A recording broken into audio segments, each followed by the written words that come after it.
Good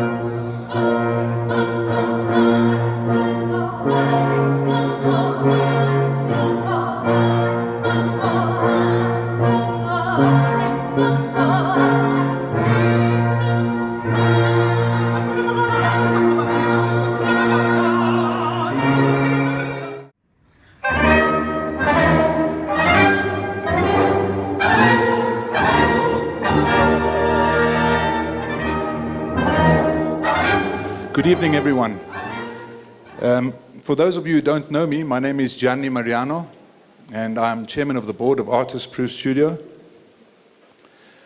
And on behalf of the Consul General of Italy, Marco Petacco, Artist Proof Studio, and Artevita Mastrantonio, I take great pleasure in welcoming you to our evening in Rome with William Kentridge.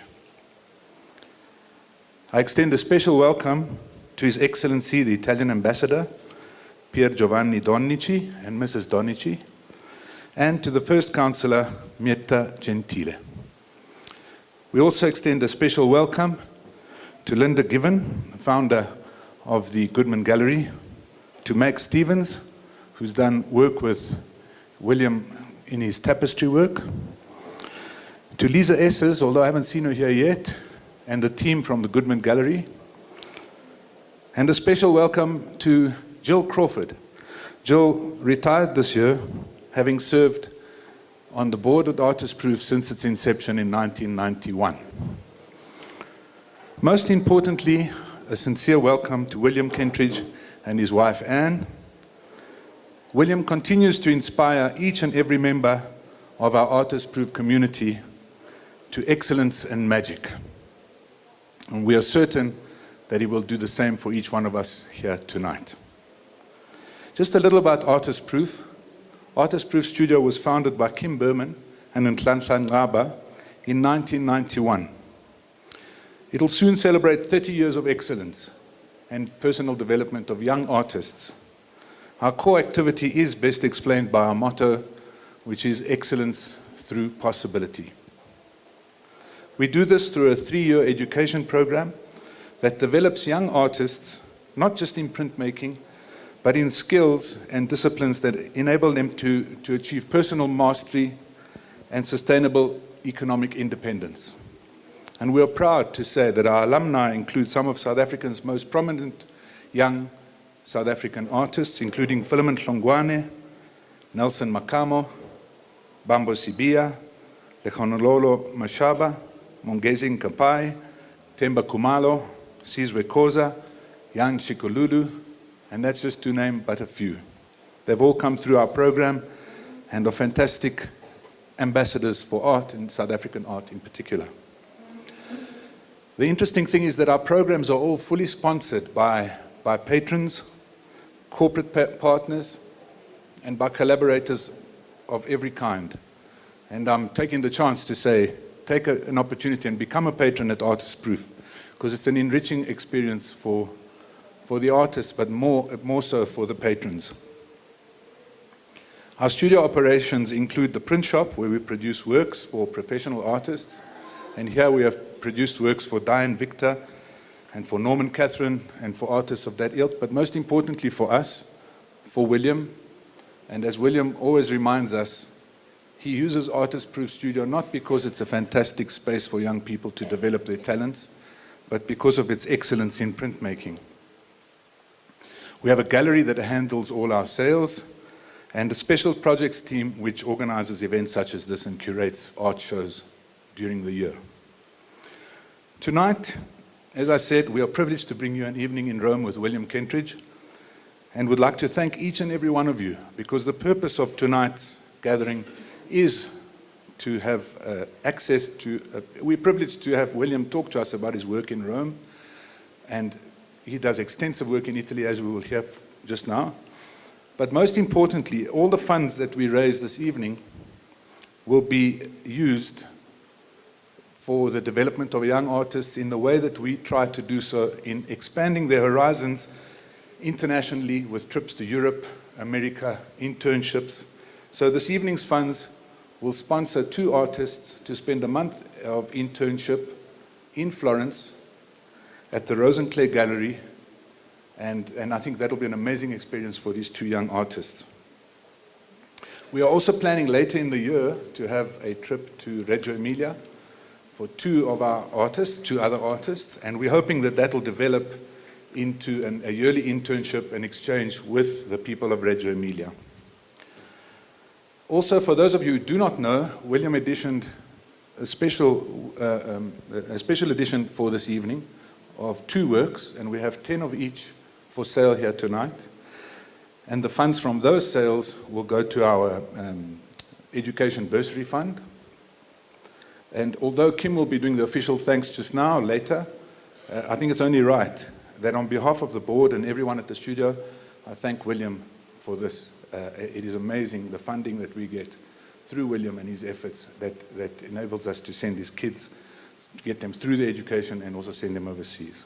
So, thanks once again to each one of you, and we trust that this will be a magical evening, a Roman evening, guided by William Kentridge and his work along the Tiber.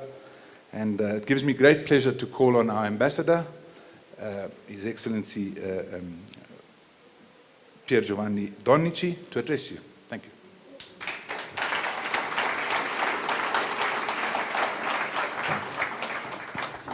Thank you very much. Okay.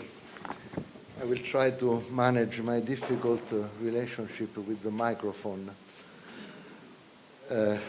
But it is really a pleasure for me to be here with you today at this initiative which gathered together the Wits Art Museum, this wonderful environment, the Consulate General of Italy, Mr. Mariano, both brothers, and mostly Maestro William Kentridge, here in the Athenaeum, the university where, if I'm not wrong, he studied some years ago. We have here today a polyedic creator who touches upon different forms of arts and techniques, but I see with a clear predilection for 2 colors, black and white. An artist who is deeply entrenched in South African history and society.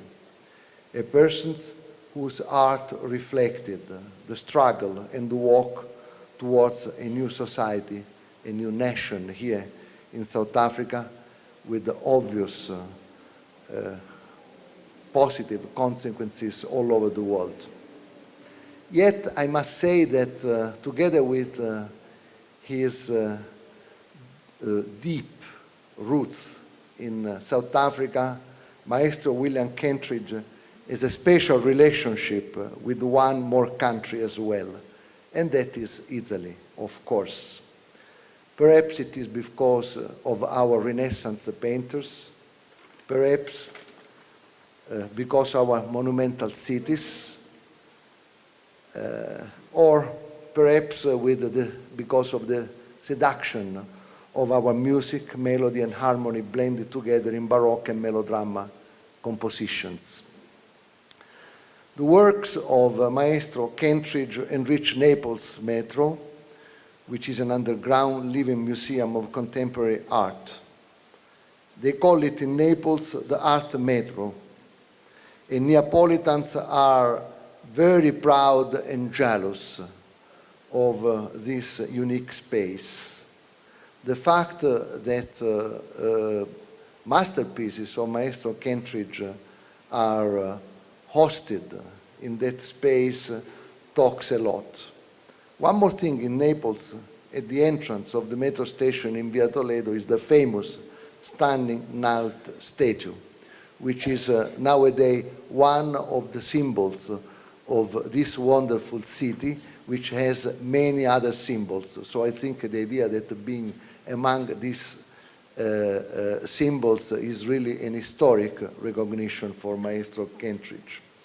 One more thing that we like very much in Italy, made by this artist, is the procession of reparationist installation, which is at the Officine Grandi Riparazioni in Turin. It is an homage to our manufacturing tradition, to the generation of factory workers, their sacrifices, their conquests. I can add very proudly that with their work they made Italy great, the workers. And Maestro Kentridge gave a contribution as well. But tonight we are here to listen how he created one of his masterpieces, Triumphs and Laments, which is in Rome, of course, and which blended incredibly well with Rome itself. And it looks as if it had always been there, on the Tiber, the Tevere riverbanks. Michelangelo, as we say in Italy with a more Italian pronunciation, Michelangelo used to say that his sculptures were existing already in the stones, and that he had just to free them from the excess marble. It looks as that the way Maestro Kentridge made this incredible procession of figures in Rome appear from the walls by erasing the dark patina that had accumulated there in the years.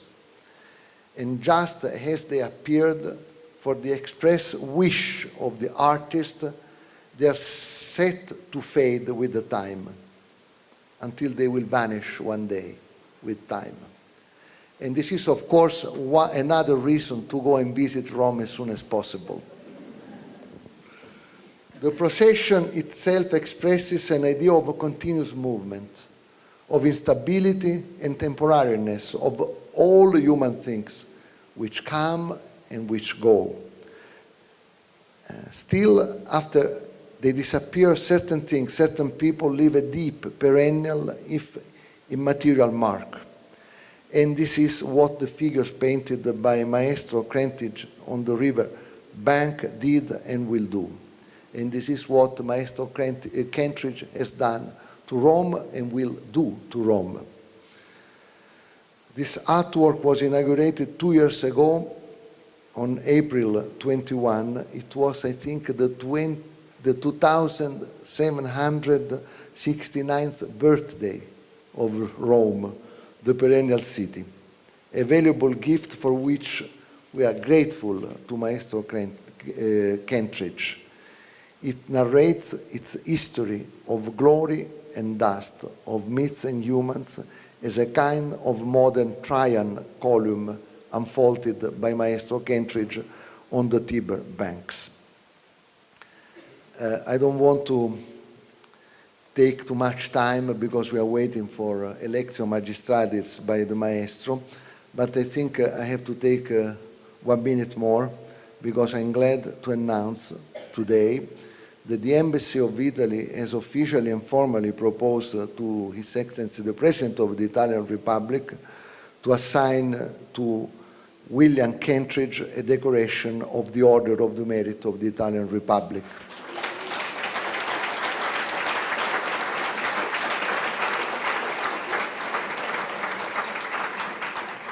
I hope I will be able soon then to bestow with this decoration Maestro himself here in Johannesburg or in Pretoria maybe.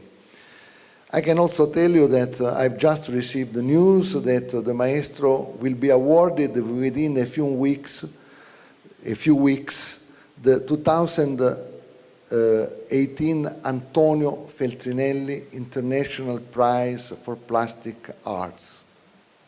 This will happen in a short while in Italy.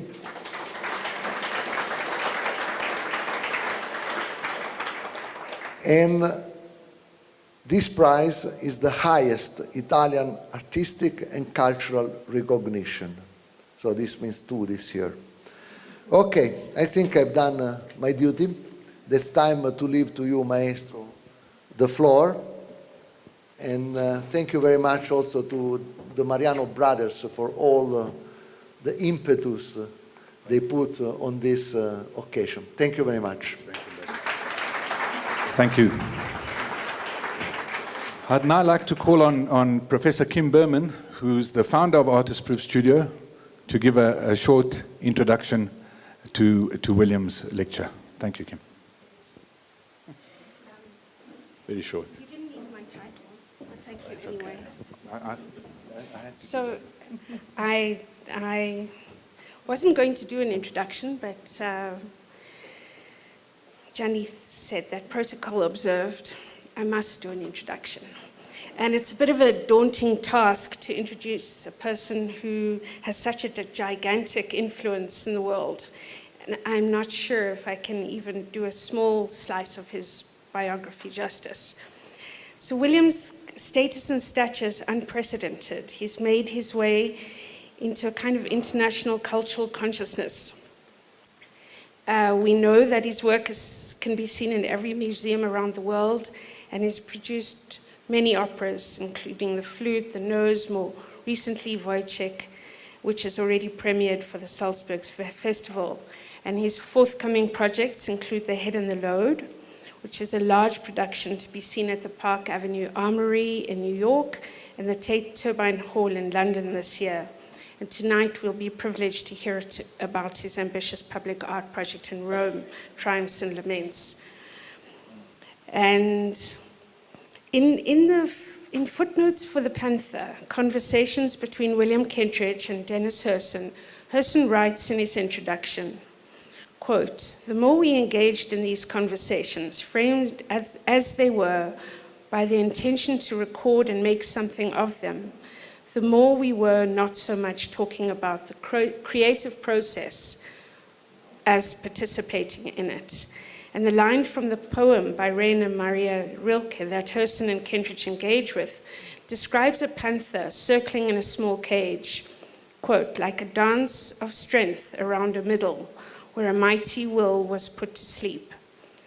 And William Kentridge sees this somehow, describing the relationship between the center of an artwork, the subject, the meaning, and the making art itself. He says, to quote, "That center is a gap, terrain that I don't always try to go through, but the work happens around it. The only way I can talk about it is by circling it," he says. "The margins have always been a good place for me to be working in." There are huge demands on William's time and energy, and yet he always makes time to honor collaborations and meet the many requests that circle around him. At his annual end-of-year lunch, when he somehow seats about 80 or more people around very long tables through his studio, he stands up and he acknowledges every one of his multiple collaborators. And each one of us feel that he is at the center of our worlds. And perhaps it is because his collaborations with so many of us are what make our worlds go round and give us the scope to fly, change lives, and make so much more possible. This is certainly true for Artist Proof Studio. His generosity in the art world is astounding. Artist Proof and the hundreds of emerging artists we teach have certainly thrived through the benefits of our collaboration with William. And the honor to collaborate and share these Triumphs and Laments series of map book works have stretched us to reach even further than we thought possible. But that is what William does. He inspires our imaginations to soar to new heights. And thank you, William, and I'd love to introduce you.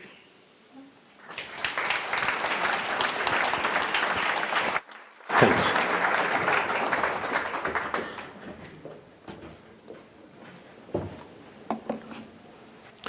Thank you. That's an intimidating set of introductions, comments, and notifications, which are a big surprise. So thank you, Mr. Ambassador, Gianni, Kim, and all of you.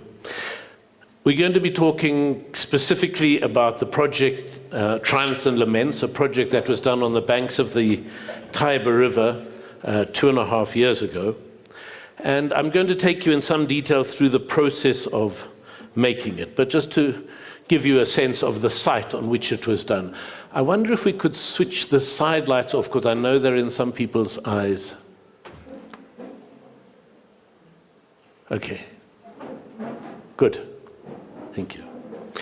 So it's the site which the work was done is that side of the river there, from Ponte Mazzini that you see over there to Ponte Sisto, about half a kilometer away. It's a 500-meter site, which is the one straight section of the river. And the invitation was to do a work on that grimy wall. Now, the walls along the Tiber River were only built in the 19th century, and they were built out of travertine stone, specifically to protect the city from the floods that happen every year.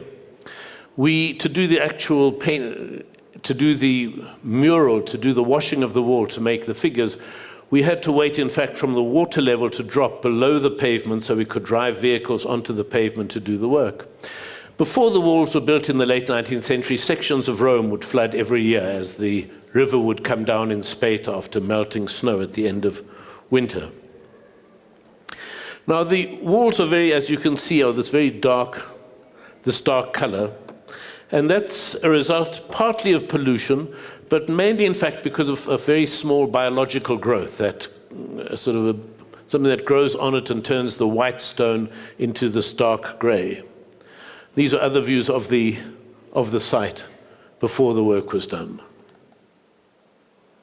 with its stretch of graffiti that we also had to clean off. But you can see it's made in blocks of stone. One of the first things we had to do before starting the work was to weed the wall, to go up and down, taking all the weeds out and leaving certain ones in. There were certain weeds which we were permitted to remove, but certain other plants and small trees had to remain, and we had to work around those. The project started in 2002, that's now 16 years ago, about 14 years before the project was actually done, with an invitation from an American living in Rome, Kristen Jones, to do something on these walls.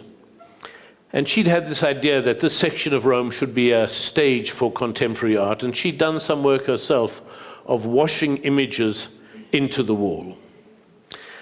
And then in about 2011, after much consistent prodding by her, I started thinking about what could actually be done on the wall.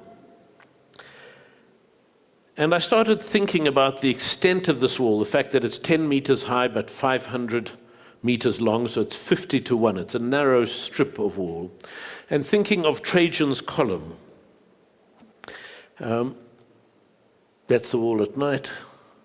And that's Trajan's column, this famous column which celebrated Trajan's victory over the Dacians in 100 AD. That's a group of people who are east of the Danube, north of Greece and Macedonia. And I had the idea that if you thought of this column, which is this strip, this spiral of images that go around it, if you simply unwound that, you'd have something like this long film strip of images, which one could, as it were, lay metaphorically along the banks of the Tiber River. So from this column came the idea of a processional long series of figures that would fill that 500 meters. The first idea had been to do a project that would be maybe 10 meters by 10 meters.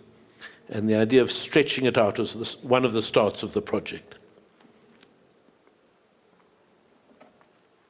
Now, the idea of a column, or not of a column, the idea of a procession of people was something that I'd worked on before in many different forms. So this is a close-up of Trajan's column, where you can see a procession of small figures and battle scenes that happened. Even at this stage, if you notice the winged victory over here, this in fact was an image which had come from Greece and which was repurposed in this column, and the wings were added. So it was initially a sculpture about the invention of writing, the figure writing on this tablet. And when it came to Trajan's column, they took the same figure but added wings to it, and it became this winged victory. So already at this very early stage, and historically, there was a sense of taking images from one era and repurposing them, transforming them to tell a story about a different era. This was one of the early sets of processional pieces, and this, in fact, you might recognize that the walls here are in fact these walls over here. And this was an exhibition of tapestries in the very room where we are speaking now, which were done as individual figures, but which cumulatively together become a procession of porters carrying objects in the world around with them. So the And the tapestries, in fact, were an expansion of the series of small bronze sculptures, which also were individual figures, which put together become a large procession. So the idea of processions was something that I'd worked with in different forms. Also as a kind of leporello, a folded book with torn paper cutouts. So the idea of tearing a stencil and using that stencil to make an artwork was embedded very early on, many, I would say, a decade or so before thinking about the Rome project. So all of these sit inside one's head as possible ways of thinking, of techniques which you have, of ways of working to explore in the project. And when I started working on the project, I started making drawings of possible figures. This is all from the Leporello. This was the first drawing, which, as you can see, is based very much on the winged victory from Trajan's column, starting to think about, well, what sort of things could I imagine drawing to put on the wall. Now, this was a drawing of Valerian, who was a Roman emperor, and it's one of the few images of a Roman emperor in defeat. He was defeated by the Persians, and in fact, the reference to this image is a sculpture which is not in Italy at all, but in Iran. There was no sense that a defeated emperor would be celebrated in a monument in Rome. But he became one of the figures, and various other sketches that were done.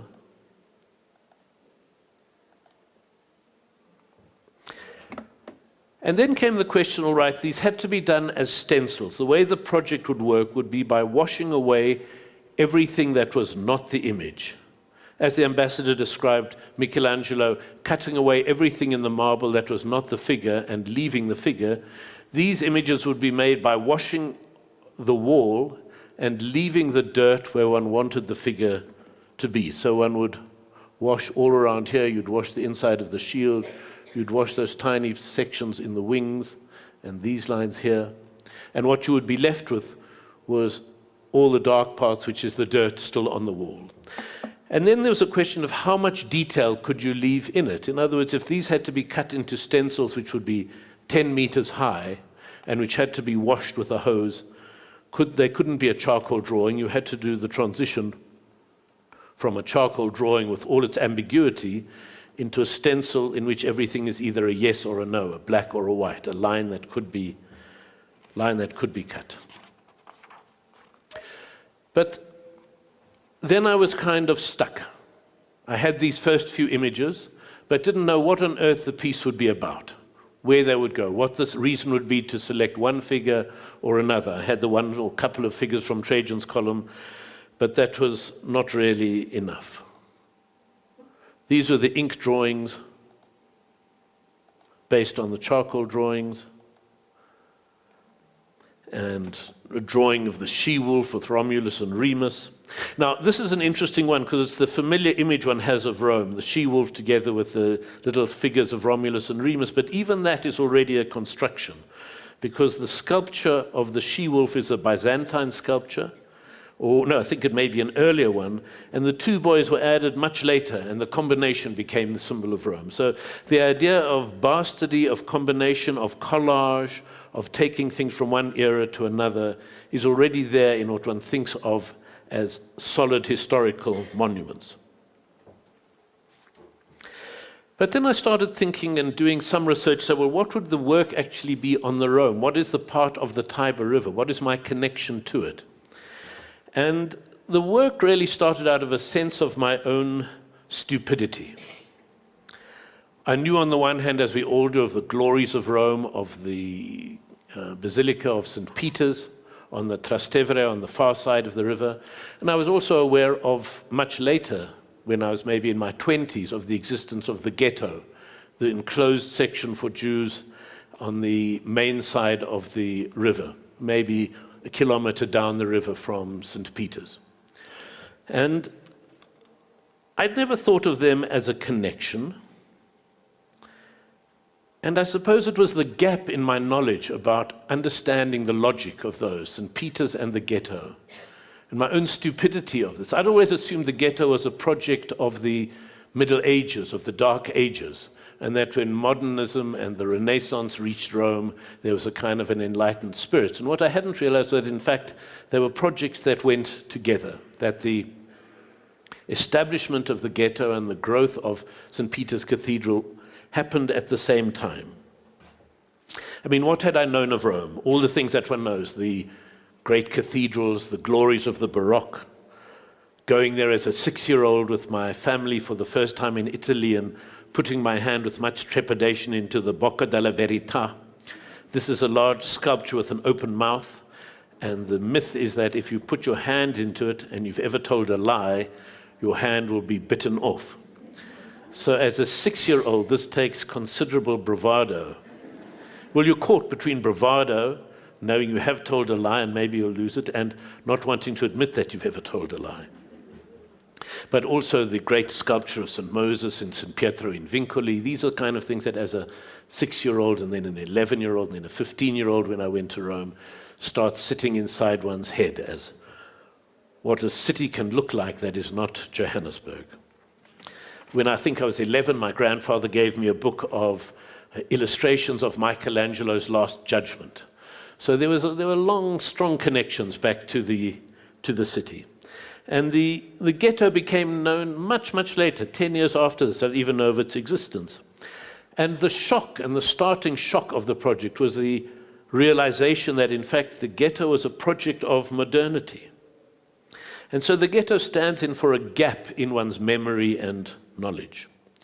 And what you have in Rome is you've got St. Peter's on one side of the river and the ghetto on the other and the river in between. And if you were to take a straight line, really, from St. Peter's to the ghetto, it would more or less go through the section of the Tiber on which the work was done.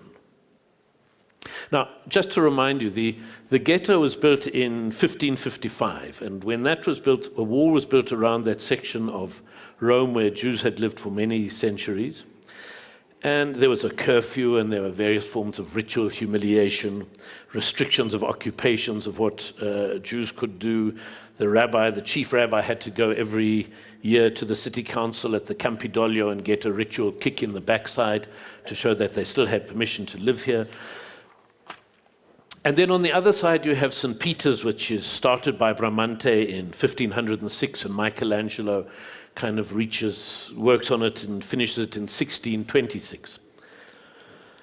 Now, there's an odd connection between them, and this has to do with the financing of St. Peter's Cathedral, which was partly done through the sale of indulgences. If you had sinned and you paid your money, you would be given an absolution for your sins, and people would travel around the Holy Roman Empire to sell indulgences to shorten your time in purgatory.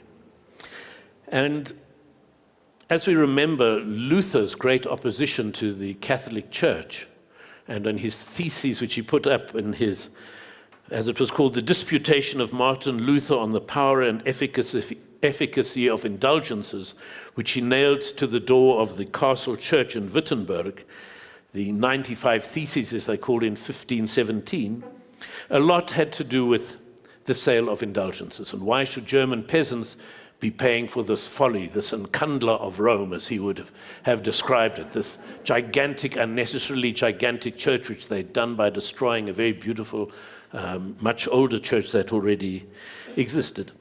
And it was only later in 1543, some years after the start of the Reformation, that Luther, in fact, wrote his famous article called On Jews and Their Lies. But there was a connection, because in the Counter-Reformation, in the resistance of the Catholic Church to the disintegration of the power of the Church in the northern part of Europe, in Germany and other places, with the Great Council of Trent, which was in 1545 to 63, where all of these things were taken on, there was a sense that the Church was accused for being soft on the Jews. And so the establishment of the ghetto was one of the ways of showing we're not, of resistance against the criticisms coming down from Luther and Protestants. So in that sense, there was a fairly direct temporal connection between the financing and growth of this glory, and it is one of the great glories of our civilizations, this enormous basilica with all the treasures in it and in the Vatican City. And Pope Paul IV, who actually established the ghetto, it wasn't just that he was anti the Jewish community in Rome. He was kind of anti everyone. He was the person who founded the Roman Inquisition, and as he famously said, "If my father were a heretic, I would gather the wood to burn him first." But at any rate, the ghetto is established in 1555, and it is there until 1870. The ghetto exists until Garibaldi comes and conquers Rome, and it is then knocked down and the gates are opened. And it stays open again for a while, but again in the 1920s, in the 1930s, when you have the new racial laws coming into Italy with Mussolini, the ghetto isn't re-established, but there's a sense of that happening. So this connection, this sense of this gap, in the sense of being completely won over by the glories of Rome, and they are, it's still one of my favorite cities to win, but to have not understood its history became the starting point. And that became this understanding of the relationship between a triumph and a disaster. That everybody's triumph is at the expense of somebody else's disaster. To get an official Roman triumph in Rome, one of the things, and that was what all the generals hoped to do, to be paraded in triumph through the streets of Rome, one of the things you had to do, one of the necessary but not sufficient conditions, was to have killed 50,000 enemies. So there was a sense of this mass slaughtering of Gauls, of Dacians, of other people that were part of the Roman conquest that was there. And so for the emperor and for the Roman legions, it's a great triumph, but to all the people led in slavery behind them, it's an ongoing lament and a disaster. And this is true in the case of Rome, but it's also something that's familiar to us in South Africa, where we take it for granted that we have both a heroic and a shameful history.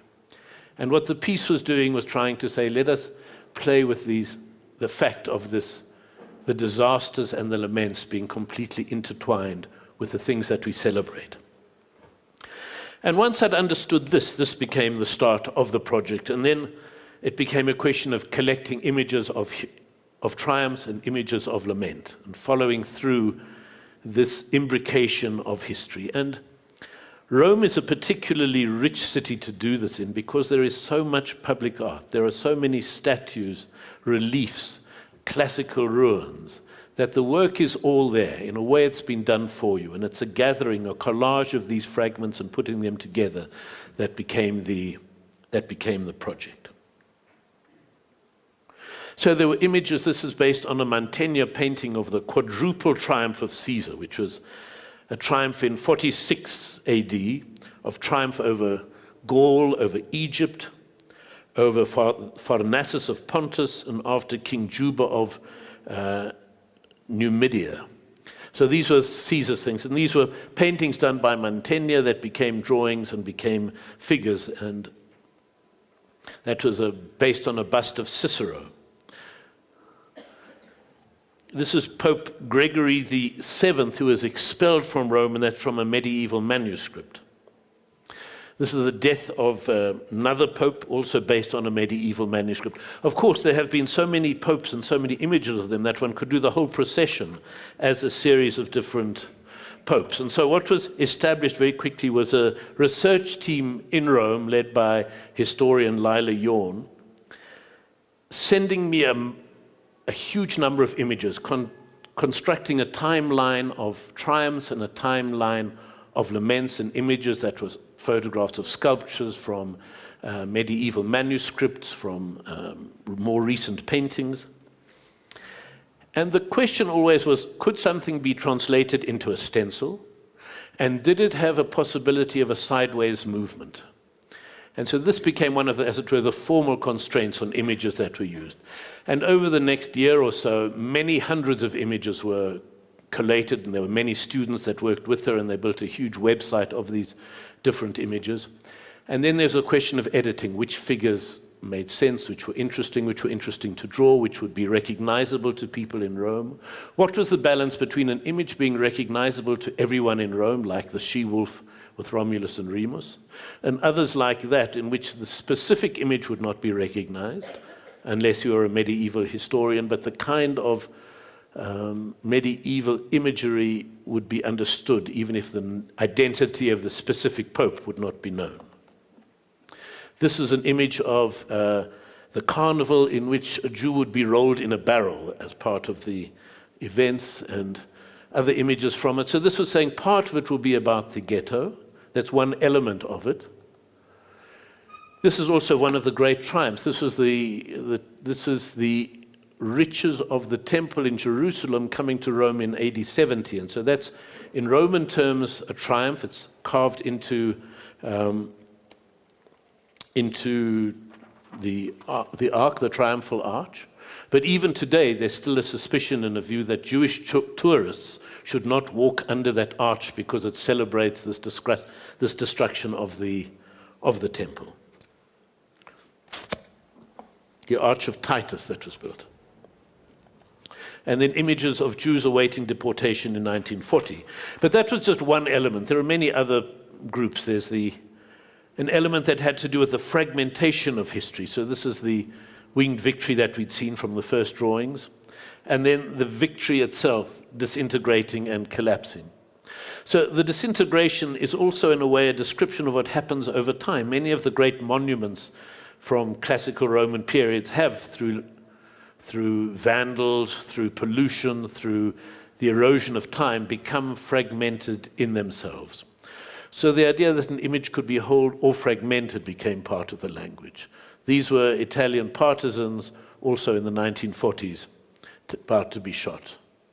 This is an image of the dead Remus, killed by Romulus, as one of the founding myths of the city of Rome. And that's an image of Pasolini, the filmmaker who was murdered in 1970. And so those became possible images to fill it.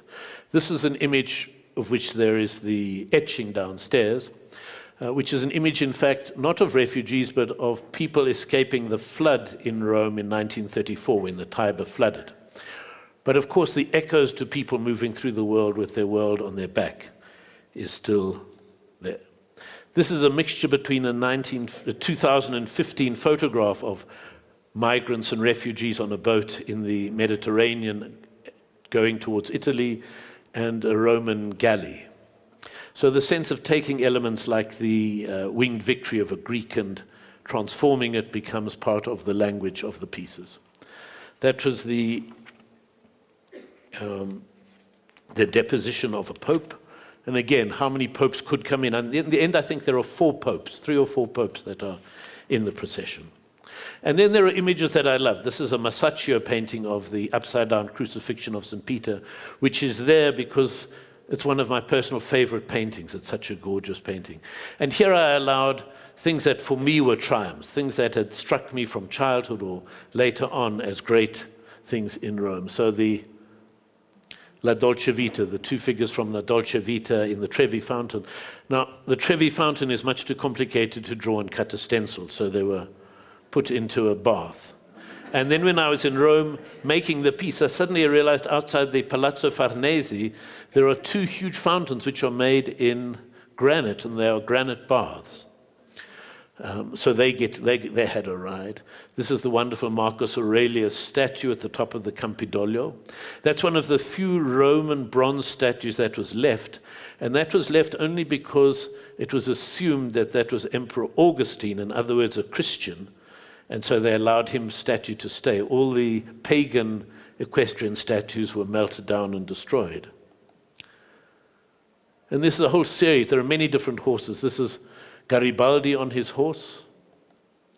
That's Anna Garibaldi, his wife, on her statue. There are 2 statues on the Trastevere hill. And one is of Garibaldi and the other is of his wife with her pistol. The horse which we saw from the carnival.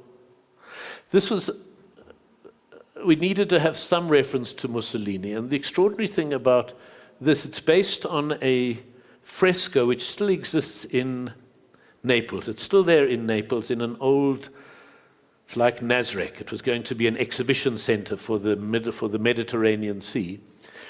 And it was never started, never finished because the war intervened and it was never finished. But the mural is still there. On one side is a painting of Julius Caesar.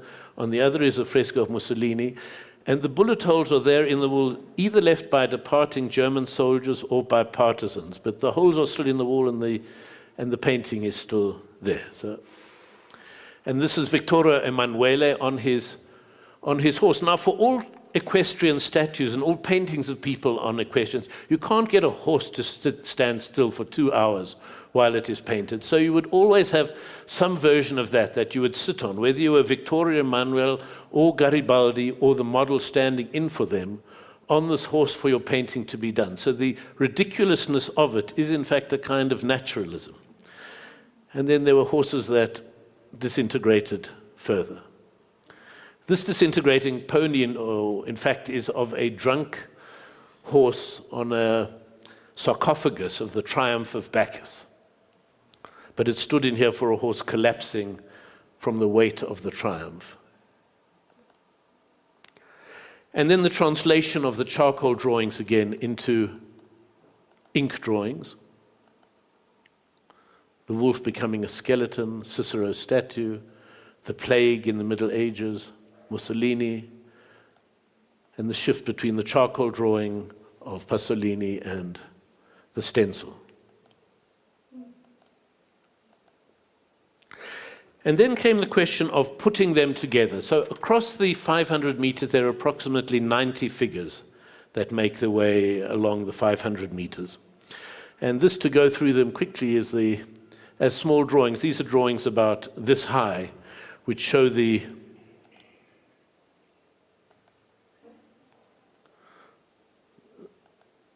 those are sort of the distance markers as they would be making their way along. At this stage, we were still in the middle of trying to get permission. So the project was going as if we would have permissions, but it did take 4 years to finally get the permissions. In other words, the project was all set to go. What we didn't have was permission to do it or the money to do it. And through the generosity of many people, once the permissions were given, we very quickly gathered the money, some from crowdfunding, and some from the generosity of the galleries I work with. Goodman Gallery in Johannesburg, a gallery in Italy, and a gallery in America, and other donors. We found the money to do the making of it. And in fact, we were given, I think we had about 6 weeks to do it, because it was the desire of Rome when we got the permission that it should open on the birthday of Rome. And so we had, I think, 6 weeks between the flood level dropping and the birthday to do the actual work.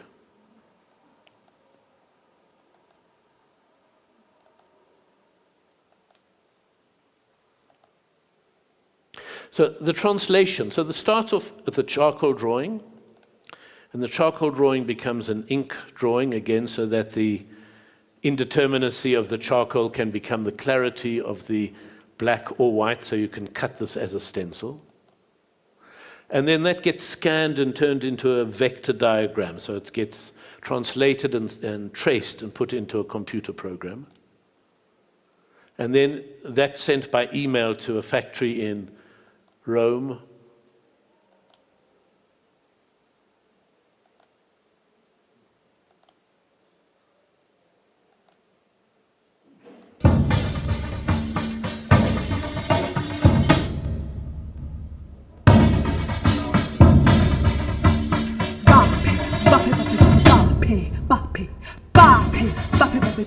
So this was a little YouTube film of the making of a stencil, which is cut out of plastic, placed against the wall, just holding it in position. We couldn't put any holes in the wall, so it was pushed against it with a broom, and then a high-pressure jet of water used to wash the wall around it. And of course, there was a lot of negotiation, how many pounds per square inch pressure we could use to do it, the size of the nozzle, and you see the wall washed around.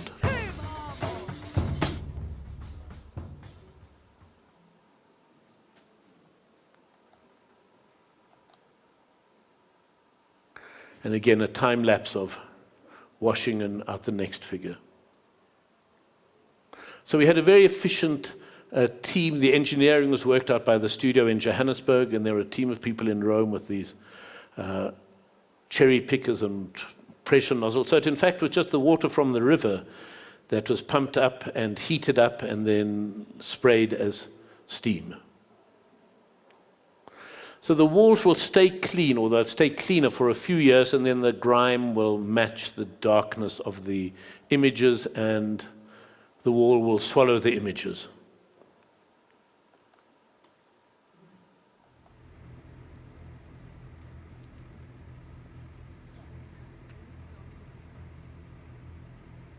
So the top of the wall is 12 meters high, and the figures are about, well, they vary from 5 to 9 meters in height.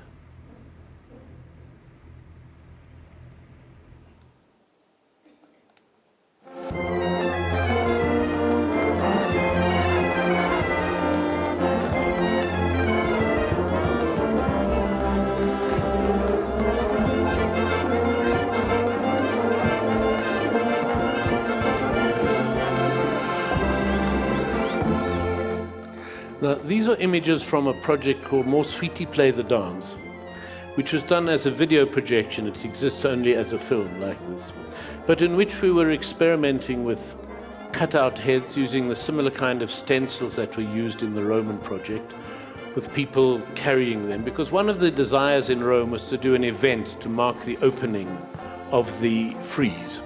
And this would be with people carrying historic heads and other objects and casting their shadows on the wall as they went.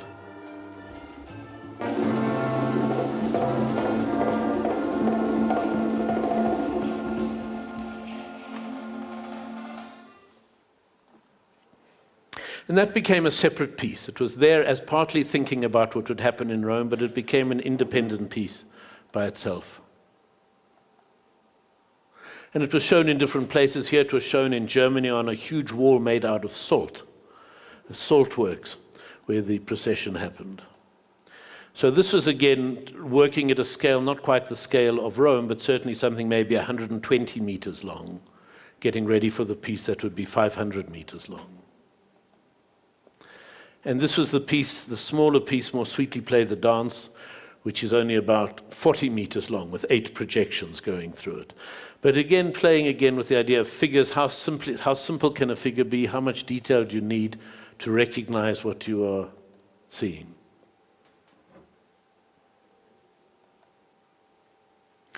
For the opening concert, I worked with the composer Philip Miller, who I'd worked with over many years on many different projects. And the idea was to make a concert which we could have 2 orchestras and 2 groups of musicians, starting at opposite ends, one at Ponte Mazzini and one at Ponte Sisto, and one would be a musicians of Triumphs and one of Laments, and they would come towards each other across the 500 meters, have a kind of a crossing moment, and then disappear to the other ends. The audience would be on the other side of the river, so in other words, it's a stage which is 500 meters wide, but the audience is 100 meters away from the performers. So it became a real test of the skill of the sound engineer to have that sound traveling across. And it had a range of music. It had music that were based on tarantellas from Italy. It had liturgical music from the 1700s in Italy. It had a mixture of South African singers like Bam and Taberni and Anne Messina, and Italian singers that were part of it. It used various Italian street musicians and kora players, and in the orchestra it used music from Salmone Rossi of Mantua, who wrote a lot of liturgical music.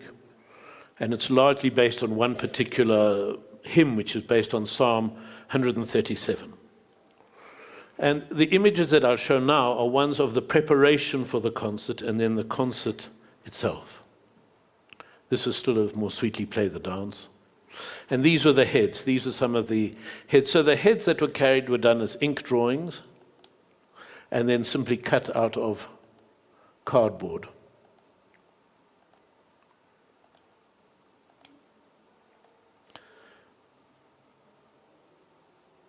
The bicycle was a kind of an homage to the mayor of Rome, now the ex-mayor of Rome, who always used to cycle along this section of the river.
the rehearsals in the evenings before that.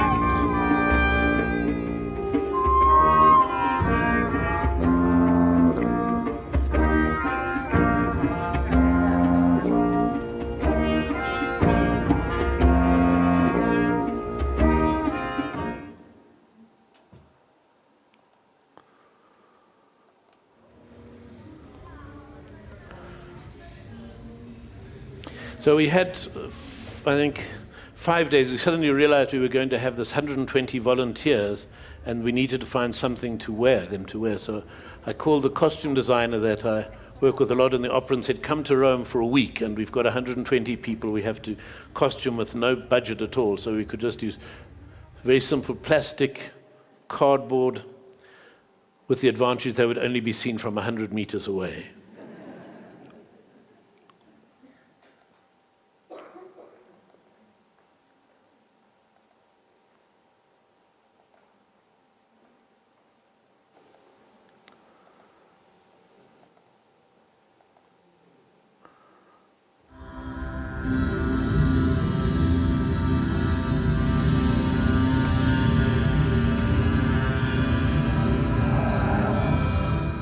And this is a section just filmed with my iPhone of the performance itself, which we did over 2 nights with, I don't know, maybe 10 or 15,000 people on the banks watching as a public performance of it. With the shadows, you can see the shadows and the washed out images on the wall.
So there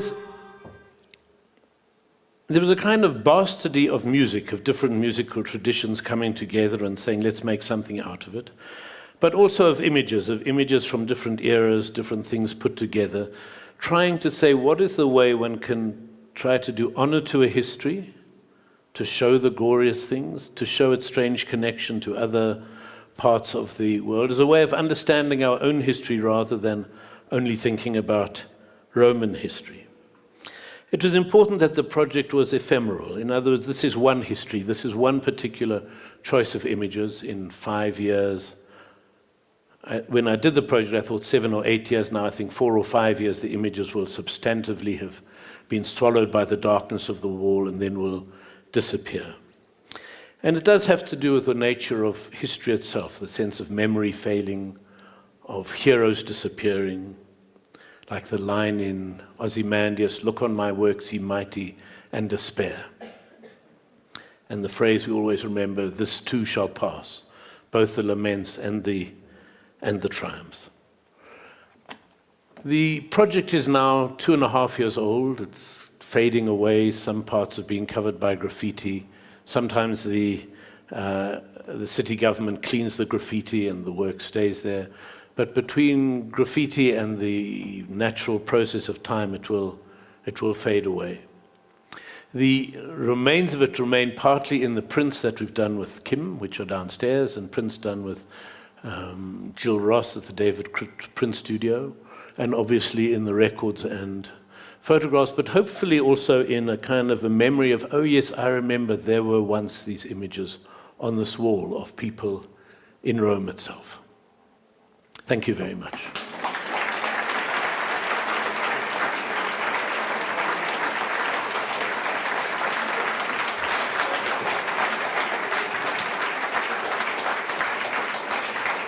Thank you, William. Thank you very much. Good. Thank you. I think you'll agree with me. I think it's impossible to admire William's work or listen to him speak without being taken into a travel into our minds and into new spaces of thought and of emotion. And I think tonight has been just that. For those of you who have been to Rome, I think you were there again tonight. And for those who haven't, you were there too. So for that, William, we can only say grazie, grazie, grazie. Thank you. Thank you.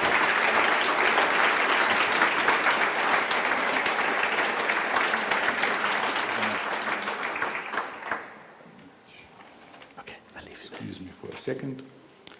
Okay, as far Kim, we are having the screening of the procession. So, okay. So when you go downstairs, and I'm going to give you a bit of the house rules and all of that, there's going to be on a loop the screening of William's work, the procession, and I think an explanation as well on how it was put together. So you're welcome to come back and enjoy that. Just a little bit of advertising. Artist Proof Studio, our next event will be on the 25th of July at Strauss & Company, and you're all invited, and you will get an invitation through the channels that you got your invitation to this evening. William, Jill, would you like to come up? And then I think we're going to do thank yous and do some presentations. But maybe before you do that, just to say, is that all good? Yeah, that's good. Yeah. It's good to run. So it will run while we're having supper, and if people want to come up and listen or watch, they're welcome. Yep, But exactly. it's half an hour. No one needs to feel obliged. Okay. Thank you again, William. I think another round of applause.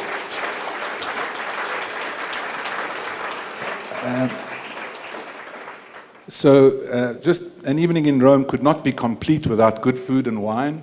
So our vision for tonight was that you take your time. There is lots of food, lots of wine, space. Our students are down at the printing presses, happy to engage with you. We've got the prints, and then we'd like to invite you to purchase them. We don't advertise in this way, but they are at a special kind of price for tonight because it's a donor evening. If you don't get them tonight, or they will be available at the Goodman Gallery. And then, in addition to the prints, thanks to the efforts of our friends Roberto Portega and Pedro Belli from Vinotria, we have 3 bottles of wine, Ornellaia, which is probably the finest Italian wine that we make at the moment. And William was involved in a project there where he designed the wine label. So there are 3 bottles of wine. The middle one has got the wine label that William designed, and he's agreed to sign the set, and we're offering that up on a silent auction. I need to tell you that the reserve price should be at least. We don't know what it should be at least, because I was told that. A wine similar, well, there were 2 or 3 different versions, a Magnum and some other versions, but they were sold in London last week. The Magnum, I think, I was told, sold for £50,000, and the set, similar to this one, as far as I was told, was sold for £20,000. So please, be generous, remembering, of course, that all the money that we raise is purely for the advancement of young artists and the promotion of South African art in an international context. There's another issue that I'd like to bring up in terms of housekeeping. As you can see, tonight was not a question of how many tickets to print. We had a lot of people respond to the evening, and we could only fit, if you turn around, you will see that we could only fit 220 people in this room. So it is quite tight, but it's an evening in Rome. So I think it fits in.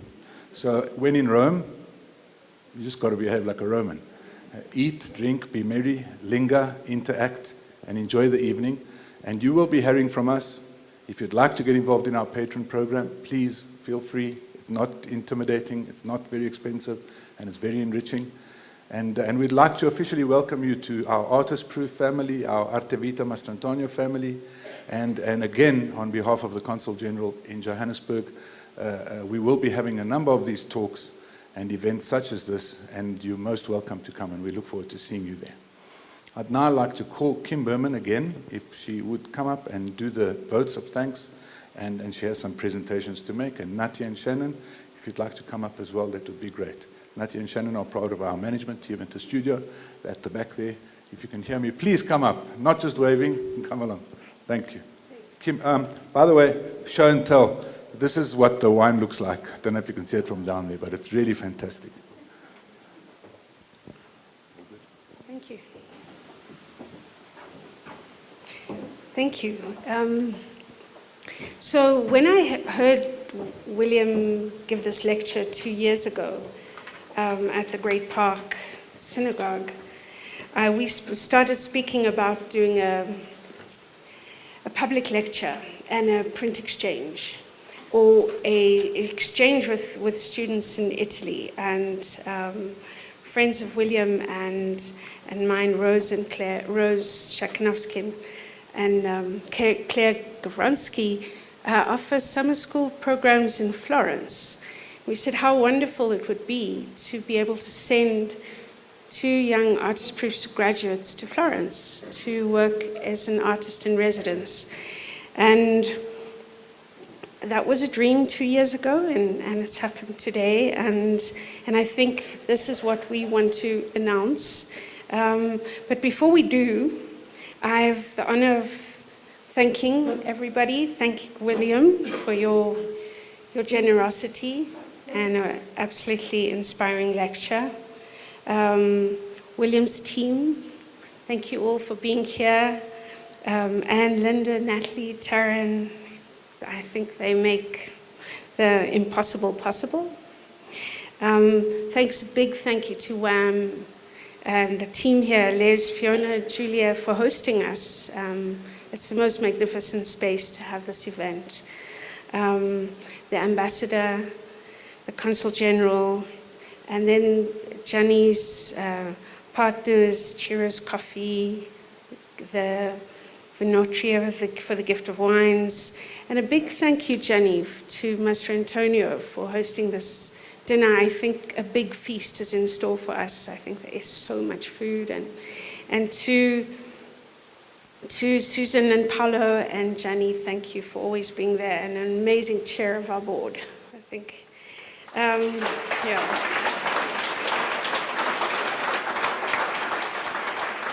And a special thank you to the Artist Proof Studio team, Shannon and Nati, the gallery and education team who are around, our students, our wonderful printers, Nati, Dada, who's currently on an Ampersand Foundation, thanks to Jack Ginsberg in New York,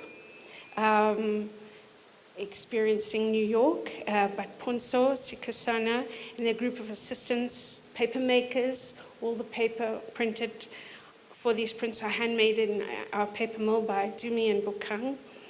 And so there are lots of people who make these things possible. So I'd like to make the announcement and call on 2 young artists. They don't know who they are. It's been a big secret. And I don't even think they're aware of the announcement, but Shannon and Nati and the team have selected 2 young, very promising young women who we see as investments in going forward in the studio, and that's Tandi Kumalo and Dudu More. So come up, Tandi and Dudu.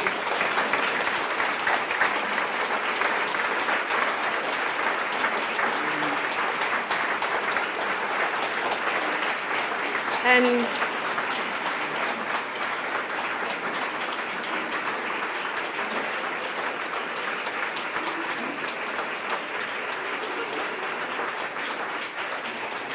so, both incredibly talented young people, and they're going to Florence on the 1st of November for a month.